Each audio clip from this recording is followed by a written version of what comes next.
Il est 20 h, bonsoir à tous, voici les titres de l'actualité de ce samedi 22 août. En fait, on va enchaîner avec l'Audet. Connaissez-vous l'Audet, cette rivière bretonne réputée être l'une des plus belles de France? Alors ce soir, nous avons décidé de la remonter avec vous.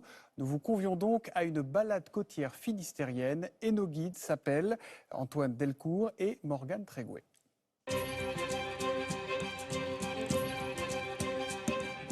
C'est une côte à l'image de la Bretagne, sauvage, escarpée, loin des sentiers battus.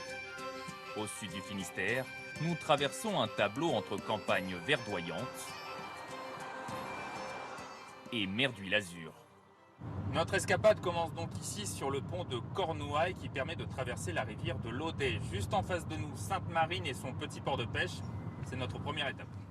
Blotti dans l'embouchure, ce village de 4000 habitants a été un lieu d'échange important dans la région.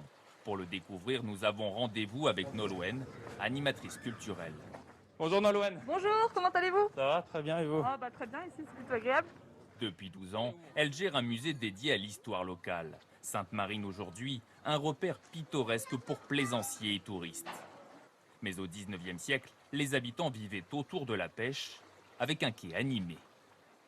Vous avez un arbre magnifique qui servait de plongeoir aux enfants. C'était avant que le quai soit construit, c'était leur plongeoir pour aller directement dans l'eau. L'attraction aujourd'hui, c'est ce bac piéton pour rejoindre l'autre rive. Jusqu'aux années 70, il transportait aussi des voitures, tant bien que mal. Le bac, c'est une aventure extraordinaire avec des naufrages, avec des passeurs qui faisaient la grève et qui partaient pêcher plutôt que de faire la traversée, avec des bacs qui ont dérivé, qui partaient très très loin. Pas de mésaventure cette fois-ci, nous remontons l'Audet, la plus jolie rivière de France d'après Émile Zola. Dans ces innombrables méandres, de grandes familles ont construit d'imposantes demeures depuis le 19e siècle. Parmi elles ce manoir, Timothée et Amélie nous ouvrent leurs portes. Bonjour. Bonjour. Bienvenue à Kérousia. Entrez, on va aller regarder l'Audet. Dans ce décor privilégié, le couple a posé ses bagages il y a 8 ans. À l'époque, la grand-mère de Timothée souhaite vendre le manoir familial. Le lieu devait se transformer en camping. Impensable. Passer devant avec nos enfants un peu plus tard et leur dire c'était à vous et maintenant ça l'est plus, c'était trop triste. Un lieu idyllique pour des mariages plongé dans un air iodé. Avec ce parfum dans les narines, nous remontons la côte. Dernière étape, Loctudie, station balnéaire prisée par les amateurs de mer et de balade. Dans cette grande maison du centre-ville, nous retrouvons Pierre, membre d'une association. Bonjour. Bonjour. Alors on est où ici? Alors vous êtes ici à la conserverie Le Gall, située à Loctudie. Depuis quelques années, un collectif rénove cette ancienne usine fermée en 1954. Un symbole de l'activité portuaire de la ville, où les sardinières séchaient le poisson dans la cour.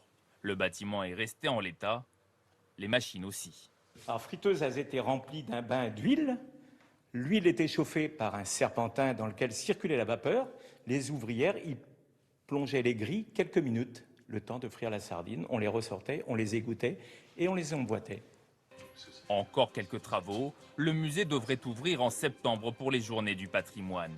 L'occasion pour les curieux de visiter Loctudie et de partir à la découverte de ce coin de Bretagne, lui aussi bien conservé.